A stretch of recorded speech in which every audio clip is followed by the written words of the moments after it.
ada yang lain.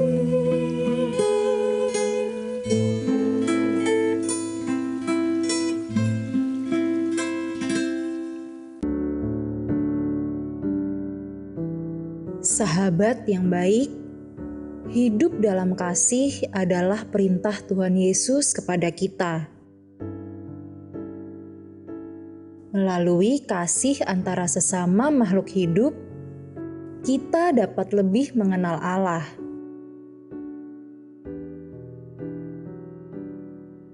Namun sahabat, kasih yang sempurna bukanlah kasih kita kepada Tuhan, melainkan kasih Tuhan kepada kita. Kasih-Nya selalu besar, tidak bersyarat, dan tidak pernah goyah. Jadi sahabat, marilah kita selalu saling mengasihi, sebab Allah adalah sumber kasih yang begitu baik dan setia.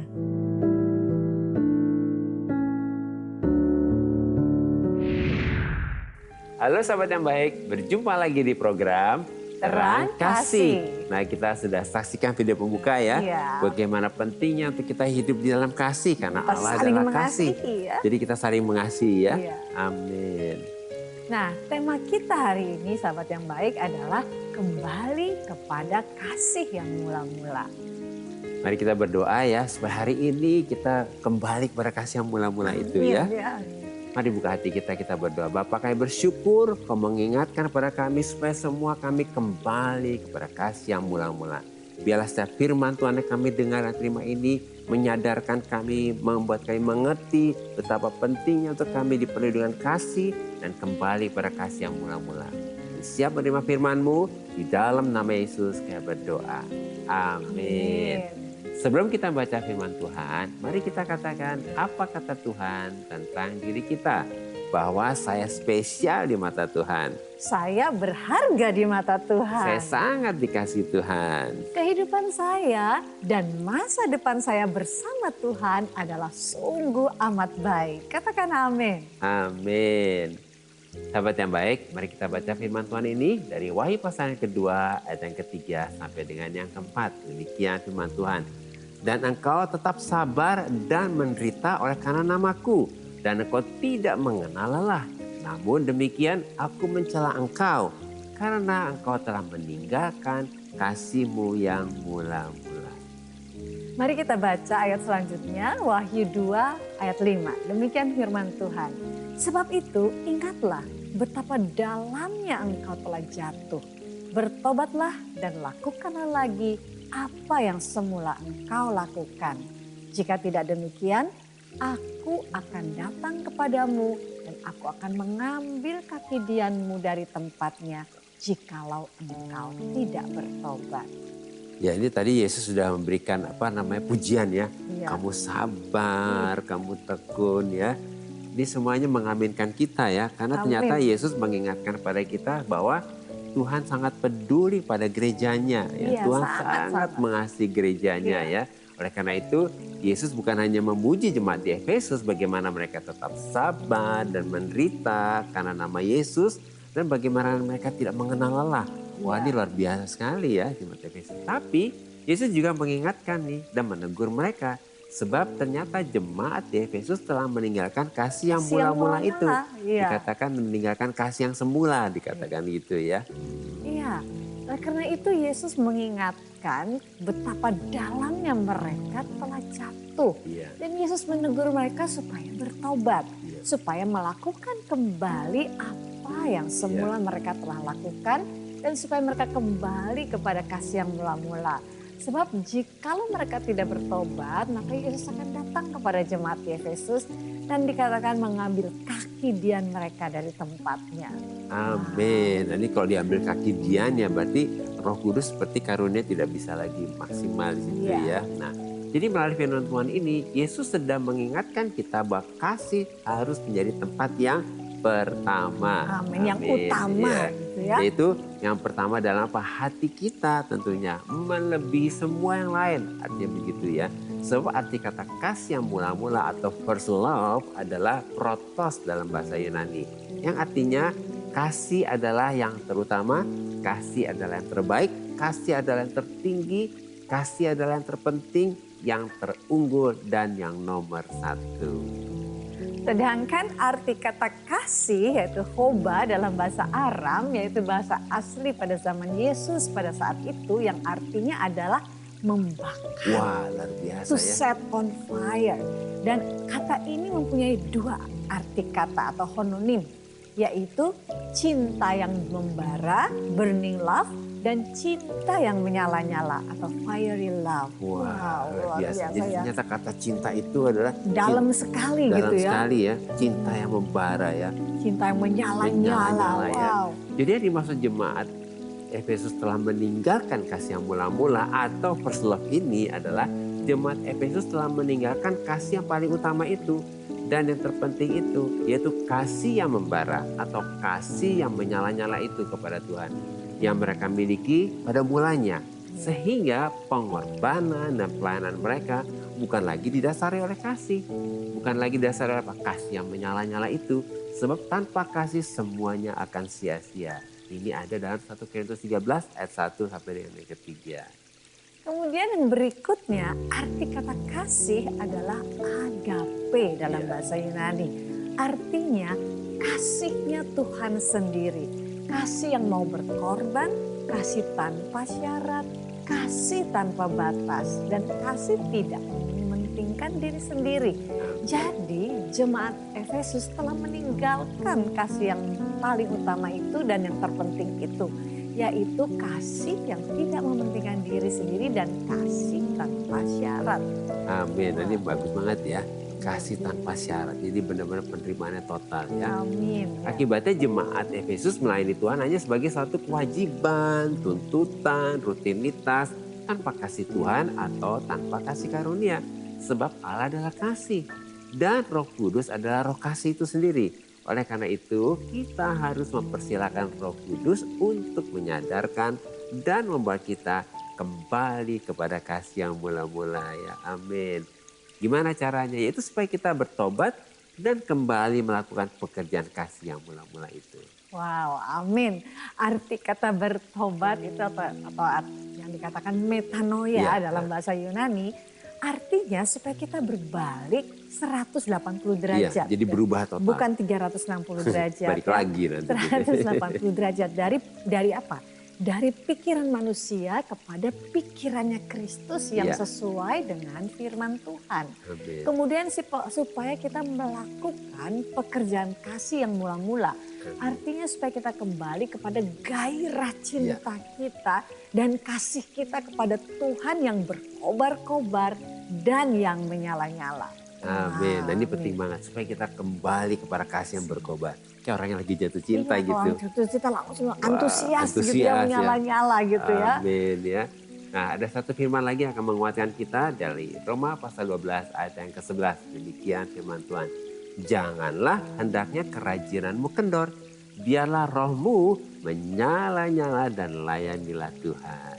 Wow, firman Tuhan mengingatkan kita supaya kita melayani Tuhan dengan roh yang menyala-nyala. Artinya supaya kita melayani Tuhan dengan kasih yang membara, kasih yang berkobar-kobar, dan kasih yang menyala-nyala. Sebab Allah adalah roh dan Allah adalah kasih. Jadi ketika roh Allah dan roh kita menyatu, maka roh kita akan dipenuhi dengan kasih yang menyala-nyala. Amin. Wah, ini benar ya. Roh Allah dengan roh kita menyatu ya. Jadi kita dipenuhi dengan kasih yang menyala. Amin. Nah, melalui renungan singkat ini kita dapat menyimpulkan bahwa yang paling utama dan yang terpenting dari semuanya adalah kasih. Ya. Sebab tanpa kasih, maka semua yang kita lakukan akan sia-sia. Jadi semua yang kita lakukan dan pelayanan kita kepada Tuhan harus lahir, harus didasari, harus dimotivasi dan harus digerakkan oleh kasih yang mula-mula ini. Amin. Yaitu kasih yang membara dan kasih yang menyala-nyala. Amin. Sahabat yang baik, demikianlah firman Tuhan untuk hari ini. Jangan kemana-mana, pastikan tetap ada di Terang Kasih.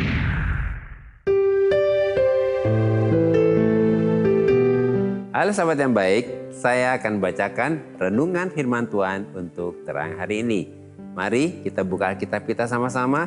Kita akan baca dari 1 Korintus 13 ayat yang ketiga. Demikian firman Tuhan. Dan sekalipun aku membagi-bagikan segala sesuatu yang ada padaku, bahkan menyerahkan tubuhku untuk dibakar, tetapi jika aku tidak mempunyai kasih, sedikit pun tidak ada faedahnya bagiku. Rasul Paulus adalah seorang ahli Taurat. Sebelum bertobat dan berjumpa dengan Yesus, sangat keras dengan prinsip-prinsip agamanya dan melakukan pelayanannya tanpa kasih dan pengertian yang benar, sehingga banyak menganiaya pengikut-pengikut Kristus dan menganggap bahwa pengikut Kristus itu tidak benar. Oleh karena itu, setelah Rasul Paulus bertobat, berjumpa dengan Yesus dan mengenal Yesus, dia menyadari bahwa selama ini dia melakukan segala sesuatu untuk Tuhan, untuk sesama tanpa didasari oleh kasih yang dari Tuhan. Sehingga semua yang dilakukan tidak ada faedahnya dan sia-sia. Jadi kita harus mengerti dan juga menyadari bahwa segala sesuatu yang kita lakukan baik untuk Tuhan, untuk sesama, semua harus lahir, harus didasari, dimotivasi dan dikendalikan oleh kasih. Sebab Allah adalah kasih. Dan apabila kita melakukan segala sesuatu dengan kasih, maka kita sedang melibatkan Allah dan menghadirkan Allah sehingga Allah dimuliakan. Tuhan memberkati.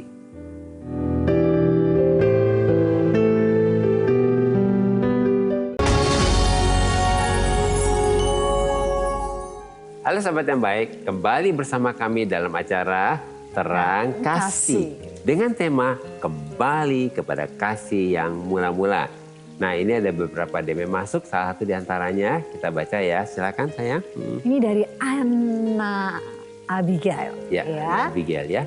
Anna berkata demikian. Halo, saya suka sekali menonton acara Terang Kasih. Wah, terima kasih Anna. Terima kasih sekali. Kita berharap Anna sedang menyaksikan ya saat ini ya. Ya, Tuhan berkati ya Anna Tuhan berkati Anna ya. Anna berkata demikian. Saya mau membagikan kisah saya. Saya sempat divonis sakit kanker usus. Saya mau menyerah dan merasa Tuhan tidak adil dengan hidup saya. Saya pasrah kepada Tuhan. Sampai berpikiran kalau Tuhan mau ambil hidup saya ikhlas. Tapi kalau saya pikir-pikir lagi, kasihan dengan keluarga saya. Anak-anak saya masih sekolah saat itu dan suami saya tidak henti-hentinya berdoa dan menguatkan saya. Dokter yang merawat saya juga menegur saya karena saya terlalu pasrah, karena tidak mau berobat. Kata dokternya, mujizat itu ada kalau kita mau menguatkan diri, tidak hanya berpasrah tapi juga berusaha untuk mau sembuh. Akhirnya saya mau berobat lagi. Saya percaya bahwa kasih Tuhan selalu ada buat kita yang mau percaya sama rancangannya.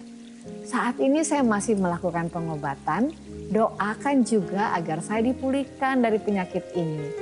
Terima kasih Pak Agus dan Bu Mala. Wah, terima kasih Bu Ana. Ya Bu Ana ya. Luar biasa ya. Wow. Akhirnya semangat lagi. Iya, bahkan dokternya bilang ya kita tuh memang mujizat ada, tapi kita juga harus punya semangat gitu ya, betul, semangat untuk sembuh gitu ya. Itu namanya bertindak dengan iman ya. Bertindak dengan iman ya. Bu Ana, tentunya kita pasti ingin mendoakan dan ingin sekali menguatkan Bu Ana bahwa apa yang Bu Ana lakukan itu pasti akan melihat sesuatu yang luar biasa yang dari Tuhan ya. Amin. Karena Tuhan mengasihi Bu Ana ya.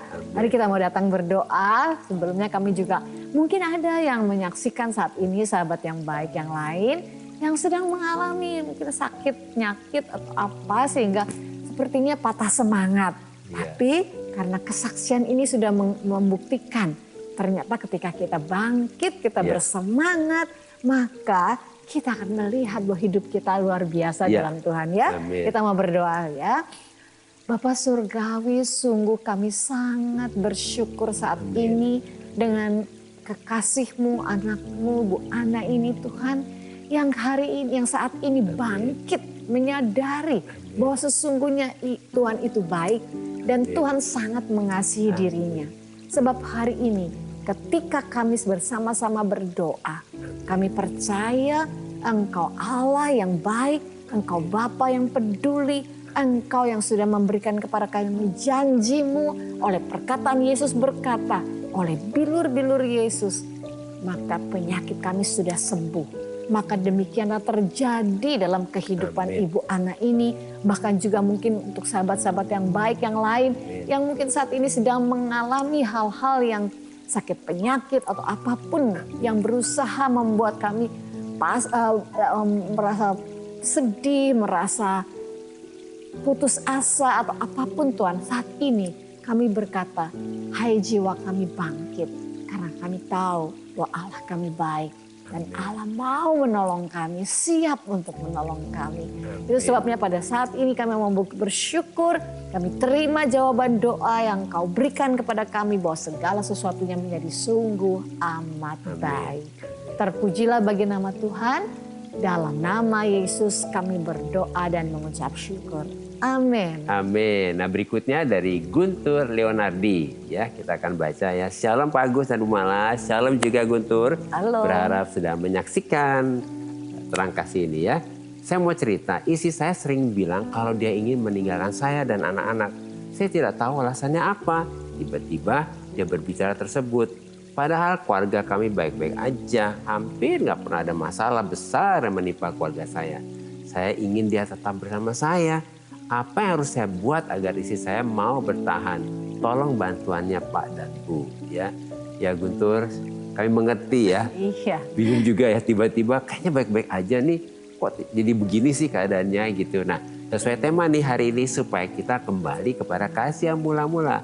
Mungkin tanpa disadari.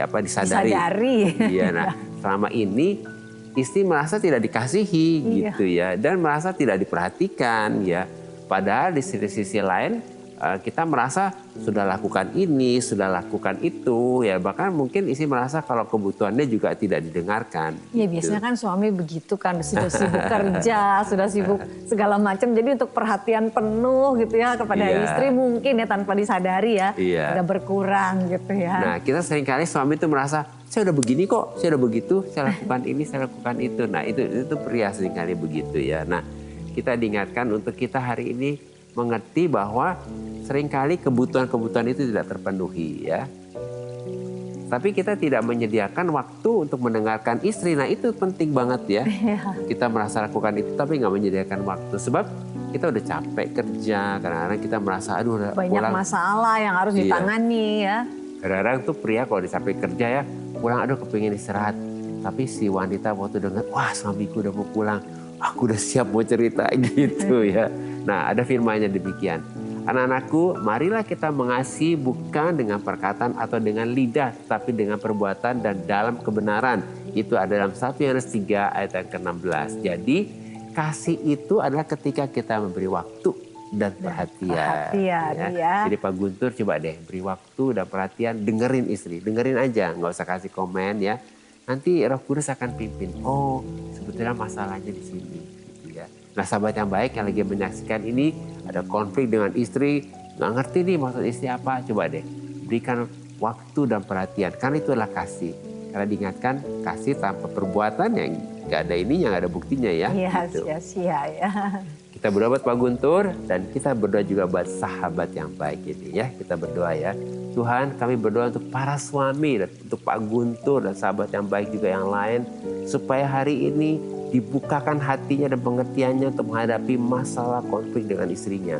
Kita berdoa secara khusus untuk Pak Guntur. Biarlah hari ini kau jamah hati Pak Guntur. Biarlah dengan rendah hati Pak Guntur memberikan waktu dan perhatian untuk mendengarkan istri. Dan untuk mengerti apa sebetulnya menjadi kebutuhan dan permasalahan dari istri. Begitu juga untuk para sahabat yang baik yang menghadapi konflik. Biarlah hari ini kasih Allah menjamah dan semua konflik diperdamaikan. Kita berdoa berkati setiap pasangan, berkati setiap pernikahan. Di dalam nama Yesus kita berdoa. Amin. Amin. Karena hidup kita kan ada limitnya gitu ya.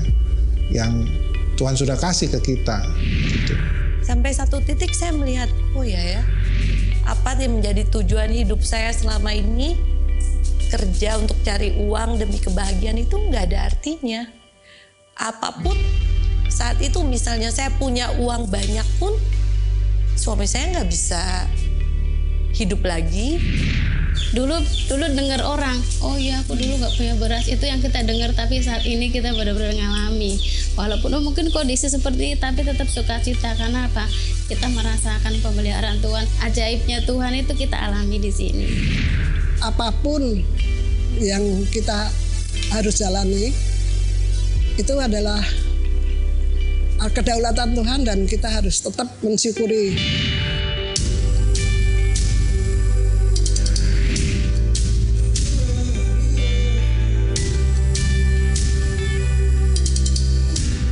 Tuhan itu nggak memandang kita harus menjadi pejabat, nggak harus menjadi pegawai kantor, enggak. Yang penting kita tuh, saya merasa bersyukur tiap hari diberi kesehatan, masih punya kegiatan aktivitas. Sahabat yang baik, jika saudara ingin memberikan kesaksian seperti tadi, silahkan DM ke Instagram @terangkasih_RTV. Agar melalui kesaksian saudara, Anda bisa menjadi berkat bagi orang lain. Tuhan memberkati. Sahabat yang baik, terima kasih buat respon dan DM-DM-nya kepada kami dalam program Terang Kasih ini ya. Terima kasih ya. Kasih. Dan saat ini mari kita kembali diingatkan sesuai dengan renungan kita. Hal-hal apa yang perlu kita ingat supaya kita dapat kembali kepada kasih yang mula-mula.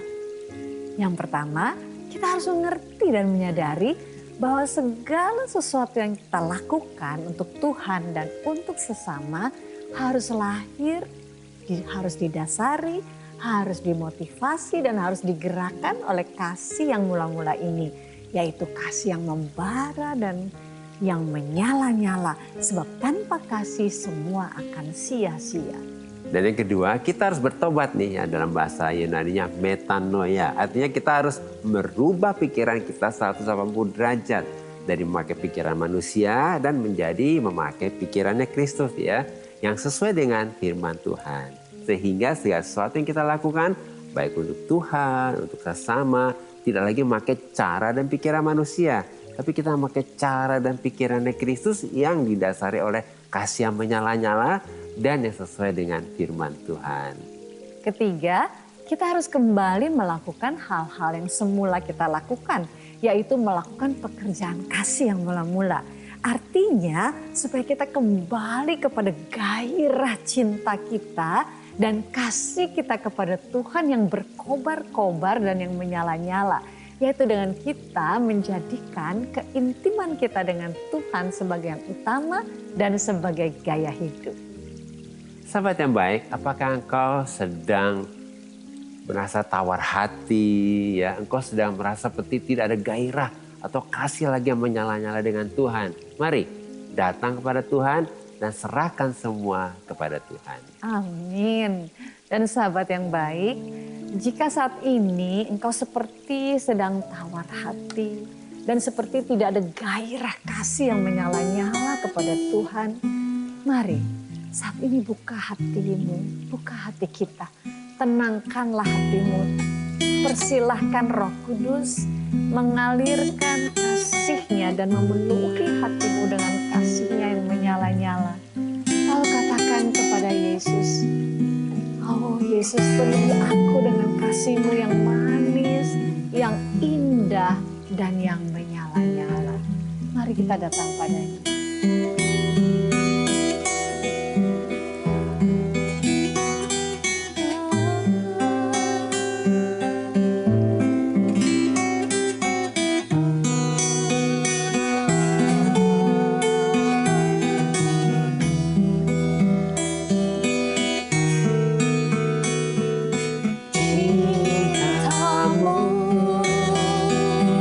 Sungguh manis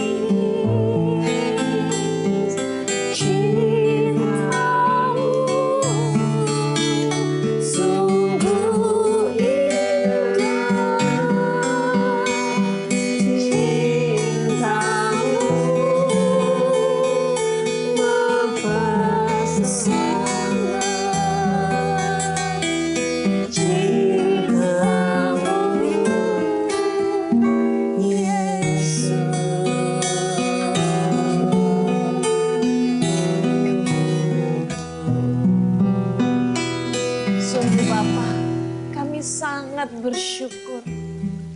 Sebab hanya oleh anugerah Tuhan, Roh Kudus telah menolong dan memampukan kami untuk kami bertobat, berubah, dan kembali melakukan pekerjaan kasih yang mula-mula dan membawa kami untuk selalu intim dan melekat dengan Tuhan. Sehingga hati kami dipenuhi dengan kasih yang mula-mula, kasih yang membara, dan kasih yang menyala-nyala kepada Tuhan. Maka segala sesuatu yang kami lakukan, baik untuk Tuhan maupun untuk sesama, semua itu lahir dan memancar keluar dari kasih yang mula-mula. Sehingga kehidupan kami memuliakan Tuhan. Dalam nama Yesus. Amin. Terima kasih sahabat yang baik sudah setia menyaksikan program Terang Kasih. Dan sahabat yang baik, jika ada dari kalian yang memiliki beban permasalahan, tekanan hidup, minta didoakan atau ingin bersaksi seputar kehidupan rohani, silahkan DM, komen, atau kirim video ke Instagram @terangkasih_rtv. Sampai jumpa kembali di episode selanjutnya. Tuhan memberkati.